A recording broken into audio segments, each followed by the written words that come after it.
Hello, I'm going to talk to you about the poem that Horace wrote about the fall of Cleopatra. This is state propaganda against Cleopatra. It is pro-Augustus, and the poet is careful not to spite Mark Antony simply because he's a Roman.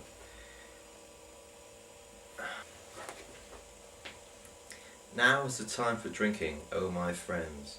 Now with the free foot beating the earth in dance, deck the couches of the gods with Salian feasts before this day.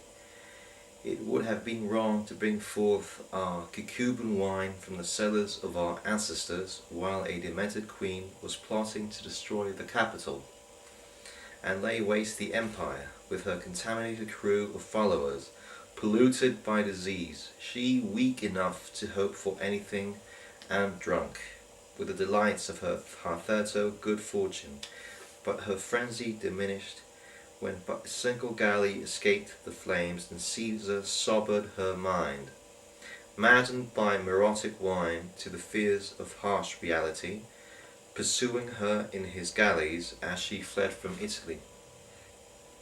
As the hawk pursues the gentle dove, or the swift hunter the hare on the plains of snowy Thessaly to clap into chains the ill-fated monster, but she, seeking a more noble death, did not like a woman dread the sword, or search in her swift ship for some secret hiding place along the shore.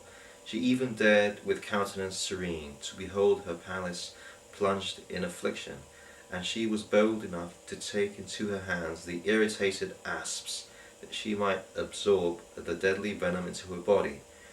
So in premeditated death fiercer yet she became, scorning to be led off in triumph on hostile Liburnian ships, she no longer a queen, but a woman, unyielding, unhumbled. Despite state propaganda, Horace cannot but admire Cleopatra's spirit. She was the last of the Ptolemies to reign in Egypt, and even though Octavian promised to spare her life, she refused to follow in the triumph behind his chariot, and she prepared a voluntary death. And well, the Romans had to admire that in a woman. Well, this is the second part of this brief speech on Cleopatra. Cleopatra was an overall evil person. Her wickedness was evenly matched with Mark Antony, Marcus Antonius. Let us recall that Mark Antony, when he was praetor, when Mark Antony was praetor, he massacred 800 people in the Forum in Rome. So that's the sort of person. And when Mark Antony, when he was besieging Frata, a city in Parthia, he executed a great number of his men. We don't know how many. Cleopatra is a person who executed her friend Seleucus, the governor of Pelusium, the fort. King of Media, many nobles were executed by her, betrayed.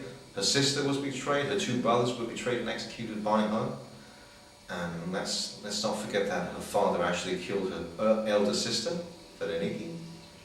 So that's the sort of degenerate family that Cleopatra came from. They were mixed. Brother married brother, cousin married cousin. They were homosexual, they killed each other, so Mark Antony was equally mixed. Rome was shocked by what Mark Antony was doing, how evil he was, and so Maecenas, he was hired by Octavian to hire in his stead poets like Virgil, Horace, and others to actually explain how evil Cleopatra was. But the thing was, they were ordered to focus on Cleopatra and not Mark Antony. Now, Mark Antony may have been worse than Cleopatra, but Mark Antony nevertheless was a Roman, and as a Roman, they had to cover for his crimes. And so they focused on how evil Cleopatra was, how murderous she was.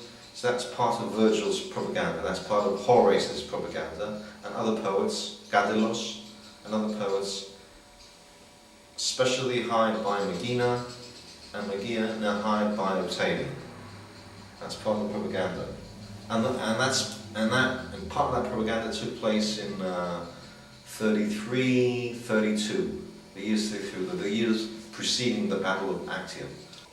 And let's not forget that in the Battle of Actium, it was actually Cleopatra who betrayed. It was Cleopatra who insisted that there be a naval battle, not a land battle. Now, in the land battle, Mark Antony may have won, actually. He may have won because he had all these client kings, including Herod, the king of Judea, Samaria, on his side.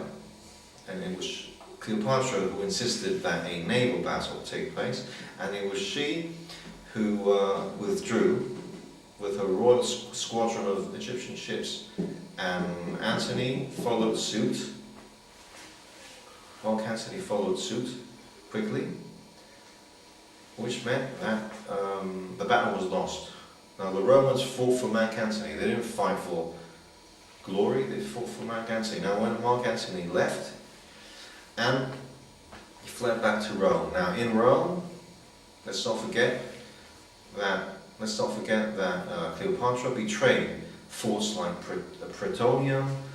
She ordered the crews in Alexandria itself to surrender to Octavian. So everything was lost. And let's not forget that Cleopatra did not die for Mark Antony. Cleopatra tried to make Octavian her lover. And in that case, Cleopatra failed to do her bit, because Octavian was a clever man. He was not corrupt, and he was not a corrupt sex maniac like Mark Antony was, and he did not fall for the trap. So Cleopatra, who was a small person actually, she was quite small in size, she decided to commit suicide because she would lose her glory when Octavian would drag her behind her chariot, and there was a risk that she may have been killed. So she killed herself, and then she lay beside Mark Antony, and not before. She did not die for Mark Antony. She didn't really care about Mark Antony. Cleopatra actually used Mark Antony as a tool to become the world ruler, and it was and Maecenas knew that. Mark Antony did not know that. Maecenas knew that. Virgil knew that. Horace knew that.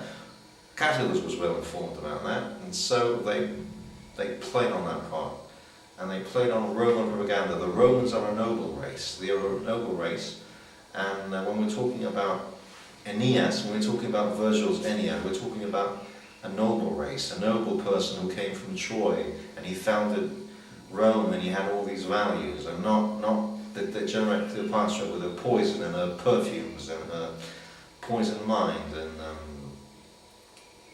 and her absolute behaviour. So we see what we're getting at here. Propaganda in the years 32, 33. It was shortly after Octavian defeated a bunch of Illyrian bandits that the state propaganda took place. And Virgil was actually the man. He was the man with the Aeneid. Try to read the Aeneid. And so we see it's a battle between the West and the East. Now the East is evil, corrupt, lazy, and the West meaning Rome actually, Italy, and not the Gauls, the Germans, and the Spaniards. Italy in particular is noble. It's noble like Aeneas. It's noble like Romulus and Romulus. It's not corrupt like Cleopatra, and it's similar to what Herodotus did in his book when he compares the good Greek West and the evil, corrupt Persian East.